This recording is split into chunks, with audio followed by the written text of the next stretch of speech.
2024-এর এই বিশাল গণঅভ্যুত্থানের পর আপনারা দেখেন যারা জাতীয়তাবাদের আদর্শ লালন করে তারা জাতীয়তাবাদের দাওয়াত দিচ্ছে, যারা ডেমোক্রেসির কথা বলে তারা ডেমোক্রেসি নিয়ে আসছে, যারা আপনার ধর্মনিরপেক্ষতার কথা বলে তারা ধর্মনিরপেক্ষতা নিয়ে আসছে। অর্থাৎ এই সময়টা আমাদের দাওয়া। এজন্য আমরা যারা বক্তা আছে, আমরা যারা মানুষের সামনে কথা বলি, উস্তাদ যে কথা বলছেন এটা অনেক গুরুত্বপূর্ণ কথা, যে আমরা যদি এই সময় মানুষের সামনে ইসলামের পূর্ণাঙ্গ রূপ তুলে ধরতে পারি। আজকে দেখেন মানুষকে আমরা যেটা বুঝাইছি, আমরা মানুষকে বুঝিয়েছি রমজানে ইফতার যদি মানুষকে করান না তো সব মানুষ ইফতার করায়। আমরা মানুষকে সদকাতুল ফিতরের গুরুত্ব বুঝিয়েছি, মানুষ সদকাতুল ফিতর দেয়। আমরা মানুষদেরকে বুঝিয়েছি কোরবানির গোশত 3 ভাগ করতে হবে, 3 ভাগ করে। এজন্য আমরা যারা দায়ী আছি আমরা প্রত্যেকেই এই সময় এই দাওয়াতের এই মৌসুমটাকে কাজে লাগাবো। ইসলামের পূর্ণাঙ্গ রূপরেখা, বিশেষ করে ইসলামের আপনারা দেখেছেন বাংলাদেশে আমরা 52 বছর ব্রিটিশ প্রবর্তিত দণ্ডবিধি দিয়ে আমরা বাংলাদেশ দেখলাম। ইসলাম আমাদেরকে 3 প্রকারের যে দণ্ডবিধি দিয়েছে, হুদুদ, কিসাস, তাজিরাত। এর বিপরীতে আমরা ব্রিটিশের দেওয়ানি ফৌজদারি দিয়ে আমরা 52 বছর দেখলাম, কিছুই বন্ধ হয় নাই। এজন্য ইসলামী দণ্ডবিধি এটার কার্যকারিতা, ইসলামী হুকুমা এটার কার্যকারিতা, ইসলামী ভূখণ্ড এটার কার্যকারিতা, ইসলাম ক্ষমতায় আসলে বিধর্মীরা কি অধিকার পাবে, ইসলাম ক্ষমতায় আসলে জুলুম কি পরিমাণ বন্ধ হবে, এগুলো যদি আমরা মানুষের কাছে তুলে ধরতে পারি ইনশাআল্লাহ বাংলাদেশ পরিবর্তন হবেই হবে ইনশাআল্লাহ। চ্যানেলটি সাবস্ক্রাইব করে আমাদের সঙ্গেই থাকুন। তিনি তিলাওয়াত করেন, আবৃত্তি করেন তাদের কাছে আয়াতিহি, আল্লাহর আয়াতসমূহ, ওয়ায়ুযাক্কিহিম, আর তাদেরকে পরিশুদ্ধ করেন, তাদেরকে শিরক থেকে, কুফর থেকে, পাপাচার থেকে, খারাপ চরিত্র থেকে এবং এই বিশাল সৃষ্টিগুলির ভিড়ে হারিয়ে যাওয়ার হাত থেকে। এ পর্যায়ে সংক্ষিপ্ত পরিসরে আলোচনা নিয়ে আসছেন আমাদের প্রিয় ভাই, বরেণ্য মুফাসসিরে কোরআন, প্রিয় ওয়াইজ রেজাউল করিম আপনার, ফালিয়াতাফাদ্দাল মাশকুর। আসসালামু আলাইকুম ওয়া রাহমাতুল্লাহি ওয়া বারাকাতুহু। বিসমিহি সুবহানাহু ওয়া সু'দানা ওয়াস সালাতু ওয়াস সালামু আলা জিল মাজদি ওয়াল মাকানা, আম্মা বা'দ। এখানে আমি শুধু দোয়া নেওয়ার জন্য এসেছি। আমার অত্যন্ত শ্রদ্ধাভাজন বড় ভাই ডক্টর আবুল কালাম আজাদ বাশার হাফিজাহুল্লাহ, তিনি আমাকে হুকুম করেছেন, আমি হাজির হয়েছি। ডক্টর কাজী ইব্রাহিম হাফিজাহুল্লাহ, ওনার সাথে হযরতের সাথে আগে জেলে যাওয়ার আগে আমার কখনো দেখা হয়নি। একদিন এয়ারপোর্ট দেখা হয়েছে, আর আজকে কাছ থেকে হুজুরের কথা শুনলাম। ডক্টর কামাল উদ্দিন জাফরি হাফিজাহুল্লাহ, আমি আবুল কালাম আজাদ বাশার সাহেবকে বলেছিলাম যে একদিন হুজুরের কাছে আমাকে নিয়ে যাবেন। উনিও ব্যস্ত মানুষ, আমিও ব্যস্ত মানুষ। আগে দূর থেকে দেখেছি, আজকে আমি ওনাকে কাছ থেকে দেখলাম। তো আমি এখানে কথা আমাদের উস্তাদ বলছিলেন অনেক চমৎকার বিষয়, হুজুর বললে আমার আরও ভালো লাগতো। হুজুর যে কথা বলছেন আমি এ সংক্রান্ত একটা কথা বলে শেষ করব আজকে। যেহেতু আমরা এখানে সবাই আলেম, আসলে আমি সবক শোনাচ্ছি, এখানে আমি বয়ান করছি না। ইমাম ইবনে হিশাম রাহিমাহুল্লাহ সিরাত ইবনে হিশামে একটা বর্ণনা এনেছেন, নবী করিম সাল্লাল্লাহু আলাইহি ওয়াসাল্লাম দাওয়ার মৌসুমগুলোকে কাজে লাগাতেন। আরবে তখন দাওয়াতের একটা বড় মৌসুম ছিল হজের সময়, অর্থাৎ হজের সময় সারা দুনিয়া থেকে মানুষ কাফেলা করে মক্কায় আসতো। নবী করিম সাল্লাল্লাহু আলাইহি ওয়াসাল্লাম বিভিন্ন পয়েন্টে পয়েন্টে তখন দাওয়াতের কাজ করতেন। তো মদিনা থেকে বিশাল কাফেলা আসছে, নবী করিম সাল্লাল্লাহু আলাইহি ওয়াসাল্লাম তাদের কাছে যখন ইসলাম, তাওহীদ এবং রিসালাতের দাওয়াত পেশ করলেন, ইমাম ইবনে হিশাম রাহিমাহুল্লাহ সিরাত ইবনে হিশামে বর্ণনা এনেছেন, নবী করিম সাল্লাল্লাহু আলাইহি ওয়াসাল্লাম দাওয়াত দেওয়ার পর আরবের এই কাফেলা থেকে একজন বৃদ্ধ মানুষ দাঁড়িয়ে বলেছে, ওয়াল্লাহি লাউ কাবিলতু হাযাল ফাতা মিন কুরাইশ, এই কুরাইশের যুবক আমাদেরকে যে আদর্শের দিকে দাওয়াত দিচ্ছে, এই কুরাইশের যুবক আমাদেরকে যে মতবাদের দিকে দাওয়াত দিচ্ছে, যদি আমরা তার দাওয়াতটা কবুল করি, লা আকালতুল আরব, একদম এই শব্দে বর্ণনা এসেছে লা আকালতুল আরব, তাহলে আমরা পুরা আরবের নেতৃত্ব আমাদের হাতে চলে আসবে। এরপরে ওই ব্যক্তি রসলামকে জিজ্ঞেস করেছে লম্বা বর্ণনা, আচ্ছা যদি আমরা তোমার হাতে বায়াত গ্রহণ করি আর আল্লাহ তোমাকে তোমার শত্রুদের উপর বিজয় দান করেন, তাহলে তোমার পর নেতৃত্বে কার আমাদেরকে দিবা?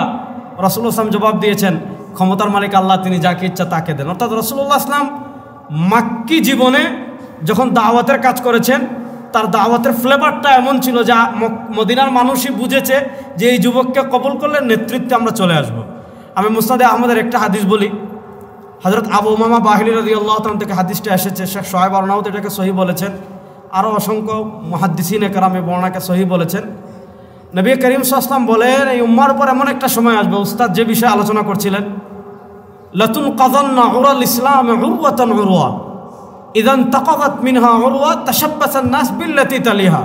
অর্থাৎ এই উম্মার উপর এমন একটা সময় আসবে, একটা চেয়ারের যেমন অনেকগুলো হাতল থাকে, একটা প্যান্ডেলের যেমন অনেকগুলো স্তম্ভ থাকে, একটা বিল্ডিংয়ের যেমন অনেকগুলো স্তম্ভ থাকে, নবী করিম সাল্লাল্লাহু আলাইহি ওয়াসাল্লাম বলেন এই উম্মার উপর এমন একটা সময় আসবে, লাতুন কাযান্না উরাল ইসলাম উরওয়াতান উরওয়া, ইসলামের এক একটা স্তম্ভ, ইসলামের এক একটা হাতল একটা একটা করে ভেঙে ফেলা হবে। ইদান তাকাযাত মিনহা উরওয়া, যখন একটা স্তম্ভ ভেঙে ফেলা হবে, তাশাব্বাসান নাস বিল্লাতি তালিহা, মানুষ পরেরটা ধরবে, এরপরে আরেকটা ভাঙবে, মানুষ তার পরেরটা ধরবে, এরপর আরেকটা ভাঙবে, এভাবে একটা একটা একটা একটা করে ইসলামের সবগুলো স্তম্ভ ভেঙে ফেলা হবে।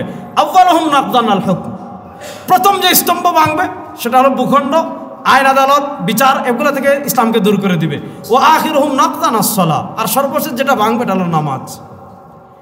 এজন্য আমি এখানে সবাই আমার থেকে সিনিয়র, ইলমে আমলে সবাই আমার থেকে এগিয়ে, আমি যে কথাটা বলবো, বাংলাদেশে পাকিস্তান প্রতিষ্ঠা পরবর্তী, পাকিস্তান 1947 হলো, ওই দিন আমি শেখুল ইসলাম জাস্টিস তাকি উসমানী হাফিজুল্লাহ আত্মজীবনী পড়ছিলাম ইয়াদে। শেখুল ইসলাম তাকি উসমানী হাফিজুল্লাহ তার মাসিক আল বালাগে ধারাবাহিক আত্মজীবনী লিখছেন ইয়াদে। তো শেখুল ইসলাম তাকি উসমানী হাফিজুল্লাহ কিন্তু অরিজিনাল দেওবন্দেই ওনাদের মূল বাড়ি, ওনাদের মূল বাড়ি দারুল দেওবন্দের সাথেই।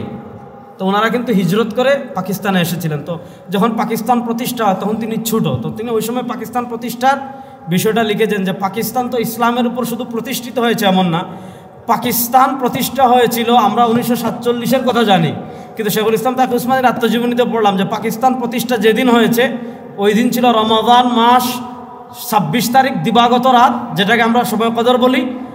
সম্ভাবনা আছে, প্রবল সম্ভাবনা শবে কদর হওয়ার। আবার এই রাত ছিল লাইলাতুল জুম্মা, এমন একটা মুবারক রাতে লা ইলাহা ইল্লাল্লাহর উপর ভিত্তি করে পাকিস্তান রাষ্ট্র প্রতিষ্ঠা হয়েছিল। এবং তৎকালীন অনেক আলেমদের কাছে জিন্না ইসলামী রাষ্ট্রের সংবিধান কী হবে এগুলো চেয়েছিল, আলেমরা লিখেছিলেন, তার এ কারণে হয় নাই সেটা ভিন্ন কথা। তো 47-এর পরে 2024-এর এই বিশাল গণঅভ্যুত্থানের পর আপনারা দেখেন যারা জাতীয়তাবাদের আদর্শ লালন করে তারা জাতীয়তাবাদের দাওয়াত দিচ্ছে, যারা ডেমোক্রেসির কথা বলে তারা ডেমোক্রেসি নিয়ে আসছে, যারা আপনার ধর্মনিরপেক্ষতার কথা বলে তারা ধর্মনিরপেক্ষতা নিয়ে আসছে। অর্থাৎ এই সময়টা আমাদের দাওয়া। এই জন্য আমরা যারা বক্তা আছে, আমরা যারা মানুষের সামনে কথা বলি, উস্তাদ যে কথা বলছেন এটা অনেক গুরুত্বপূর্ণ কথা, যে আমরা যদি এই সময় মানুষের সামনে ইসলামের পূর্ণাঙ্গ রূপ তুলে ধরতে পারি। আজকে দেখেন মানুষকে আমরা যেটা বুঝাইছি, আমরা মানুষকে বুঝিয়েছি রমজানে ইফতার যদি মানুষকে করান না তো সব মানুষ ইফতার করায়। আমরা মানুষকে সদকাতুল ফিতরের গুরুত্ব বুঝিয়েছি, মানুষ সদকাতুল ফিতর দেয়। আমরা মানুষদেরকে বুঝিয়েছি কোরবানির গোশত 3 ভাগ করতে হবে, 3 ভাগ করে। এজন্য আমরা যারা দায়ী আছি আমরা প্রত্যেকেই এই সময় এই দাওয়াতের এই মৌসুমটাকে কাজে লাগাবো। ইসলামের পূর্ণাঙ্গ রূপরেখা, বিশেষ করে ইসলামের, আপনারা দেখেছেন বাংলাদেশে আমরা 52 বছর ব্রিটিশ প্রবর্তিত দণ্ডবিধি দিয়ে আমরা বাংলাদেশ দেখলাম। ইসলাম আমাদেরকে 3 প্রকারের যে দণ্ডবিধি দিয়েছে, হুদুদ, কিসাস, তাজিরাত, এর বিপরীতে আমরা ব্রিটিশের দেওয়ানি ফৌজদারি দিয়ে আমরা 52 বছর দেখলাম, কিছুই বন্ধ হয় নাই। এজন্য ইসলামী দণ্ডবিধি এটার কার্যকারিতা, ইসলামী হুকুমা এটার কার্যকারিতা, ইসলামী ভূখণ্ড এটার কার্যকারিতা, ইসলাম ক্ষমতায় আসলে বিধর্মীরা কি অধিকার পাবে, ইসলাম ক্ষমতায় আসলে জুলুম কি পরিমাণ বন্ধ হবে, এগুলো যদি আমরা মানুষের কাছে তুলে ধরতে পারি ইনশাআল্লাহ বাংলাদেশ পরিবর্তন হবেই হবে ইনশাআল্লাহ। আমিও দোয়া চাই, আপনারা আমার জন্য দোয়া করবেন, আমরাও আপনাদের জন্য দোয়া করব।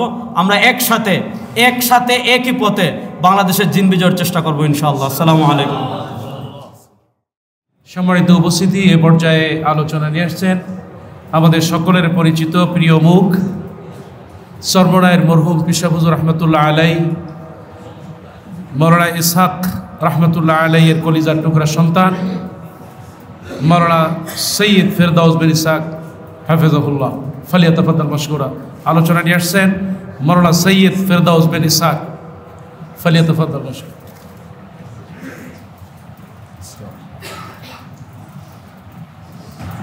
আসসালামু আলাইকুম রহমতুল্লাহি ওয়া বারাকাতুহু।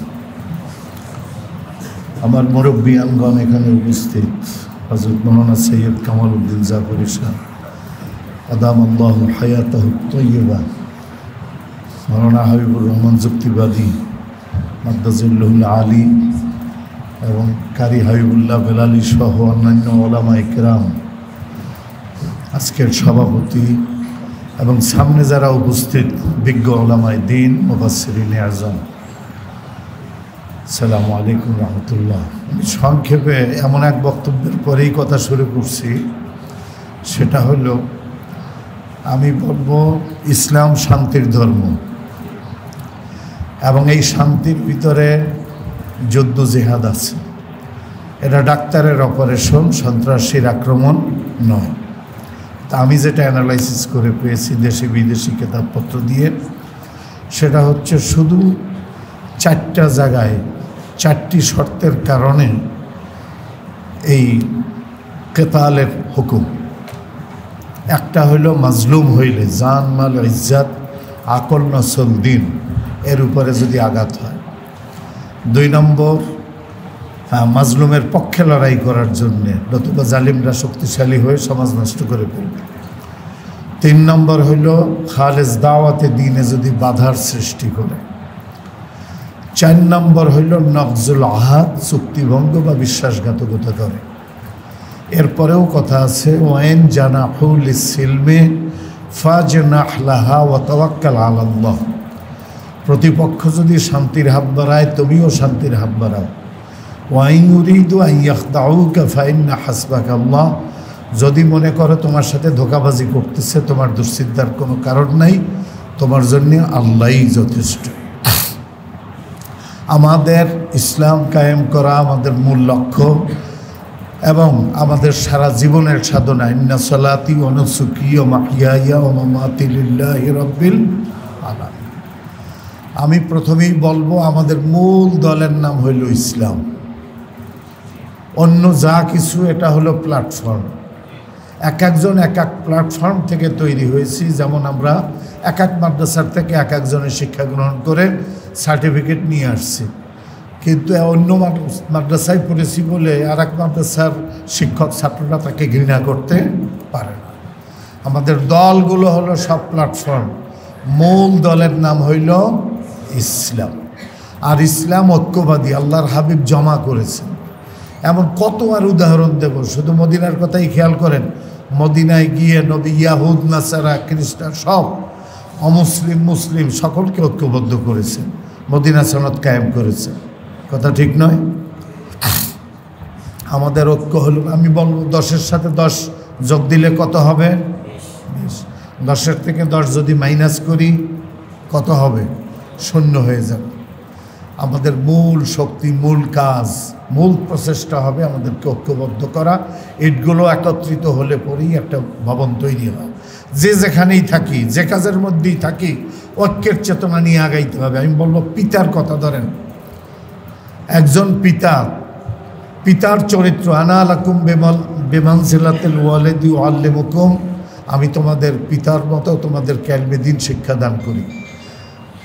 পিতার মধ্যে যে বৈশিষ্ট্যটা আমরা লক্ষ্য করি, ছোট ছেলে, কোনো ছেলে যদি সেখানে মানে খুব উচ্চ হয়ে যায়, পিতার চাইতেও অনেক বড় হয়ে যায়, পিতা কিন্তু তার হিংসা করে না। চিন্তা করে আমার সব ছেলে, মানে আমার এই ছেলেটা আমার চাইতে যত বড়ই হোক না কেন, আমি তো তার চাইতে 1 ডিগ্রি বড় আছি, আমি তার পিতা। আবার কোনো সন্তান যদি ল্যাংড়া লুলা হয়, পিতা চিন্তা করে যে আমার সব সন্তানই তো জেগে গেল, এই ল্যাংড়ার অবস্থাটা কী হবে, তাকে কীভাবে পুনর্বাসন করা যায়। পিতার মধ্যে যেমন হিংসা নাই, ঘৃণা নাই, এই চরিত্রটা যখন আমাদের ভিতরে আসবে, উদারতা চলে আসবে। কুনতুম খায়রা উম্মাতিন উখরিজাত লিন-নাস তা'মুরুনা বিল মা'রুফ ওয়া তানহাউনা আনিল মুনকার ওয়া তু'মিনুনা বিল্লাহ। আমাদের কানেকশন তো আল্লাহর সাথে। তা আল্লাহ যত বড়, তার সাথে আমি কানেক্টেড হলে আমার মনটাও তো বড় হয়ে যাবে। আল্লাহ যেন সেই আমাদের ঐক্যের ভাবধারা নিয়ে, আমি বলি এই যে সুবহানাল্লাহ, আলহামদুলিল্লাহ, আল্লাহু আকবার, লা ইলাহা ইল্লাল্লাহ, এই 4টা জিনিসের মধ্যে আমাদের একটা বড় ফর্মুলা আছে। সেটা কি? সুবহানাল্লাহ শব্দের অর্থ কি? আল্লাহই পবিত্র। আল্লাহ ছাড়া নির্ভুল পবিত্র কেউ নয়। আম্বিয়ায়ে কেরাম আলাইহিমুস সালাতু ওয়াস সালাম মাসুমুনা মিন ইনদিল্লাহ ওয়াস সাহাবাতু কুল্লুহুম উদুল। এছাড়া আলা কুল্লু বনি আদম খাত্তা ওয়া খায়রুল খাত্তাইনা আত-তাওয়াবুন। অতএব আমরা যখন জানি নির্ভুল কেউ নাই। অতএব যাকে সত্য ন্যায় আপন করা যায় তাকে পর করা যাবে না। যে সংশোধনযোগ্য সে দমনযোগ্য নয়। হ্যাঁ, অপরাধকে ঘৃণা করো, অপরাধীকে নয়। আলহামদুলিল্লাহ, সব প্রশংসার মালিক আল্লাহ। অতএব আমি বা আমার বা অন্য কারো প্রশংসার জন্য কাজ করি না, আল্লাহর প্রশংসার জন্য কাজ করি। আল্লাহু আকবার, আল্লাহই বড়, আল্লাহর বরত্বের জন্য কাজ করি। লা ইলাহা ইল্লাল্লাহ, আল্লাহ ছাড়া কোনো মাবুদ নাই। আল্লাহ সত্য ন্যায়ের পক্ষে, অন্যায়ের বিপক্ষে। সুতরাং আমি আল্লাহর গোলাম হিসাবে সত্য ন্যায়ের সাথে আছি, অন্যায়ের সাথে নাই। আমি একদিনে আর অনেক কথা নয়, সংক্ষেপে এতটুকু। আল্লাহ আমাদের মনটাকে বড় করে উদার হয়ে খুব সূক্ষ্মভাবে ইসলামী ফর্মুলা নিয়ে এগিয়ে যাওয়ার তৌফিক দান করুন। আমাদের মুরব্বিয়ান আসাদুজায়ে কেরাম, আমাদের মুরব্বী ওলামায়ে কেরাম, বিশেষ করে সাইদি রাহিমাহুল্লাহ, আল্লামা সাইদি সাহেব রহমতুল্লাহ আলাইহির অনেক ভালোবাসায় আমরা ধন্য, কিন্তু কিছু করতে পারি না এই দোয়া ছাড়া। এই দোয়াটা আল্লাহ তাকে জান্নাতের উচ্চ মাকাম দান করুন, তার দরজা বলন্দ করুন, ওলামায়ে দ্বীনকে আল্লাহ উচ্চ মাকাম দান করুন, আমাদেরকে ঐক্যবদ্ধ করুন। আসসালামু আলাইকুম ওয়া রাহমাতুল্লাহি ওয়া বারাকাতুহু।